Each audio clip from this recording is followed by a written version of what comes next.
बायको घर कामाला लय वैतागली आणि म्हणू लागली मेल्या गेल्याने मग काय खरं झालं नाही, मेल्या गेल्याने मग काय खरं केलं नाही.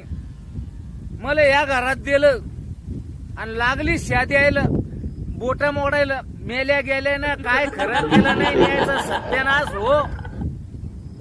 मग मी म्हणलं आपली बायको एवढी वैतागली, एक ठिकून काही मेळ बसणार नाही, आपण बी शादेव जर लागलं तर तेवढंच तिचं मन हलकं होईन, मन भरून येईन आणि आपल्याबद्दल जर पुन्हा प्रेम तयार होईल. ती जशी जशी बोट मोडू लागली बोंबलू लागली ना शादेव लागली ना तिच्या माहेरातल्या की मेले गेले मग काय खरं केलं नाही.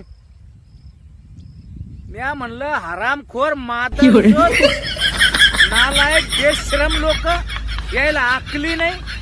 माझ्या बायकोचं नुकसान केलं म्हणलं गाड व्हायला यायला सजा द्यायला पाहिजे. इथं जर आले ना म्हणलं मग सांगतो त्याला. तुम्ही मुख्य बसा, तुम्ही गच्ची बसा. मी आपल्या महारातल्या पाट्यावर वाटून खाईन, पाट्यावर. तुम्ही बोलायचं नाही.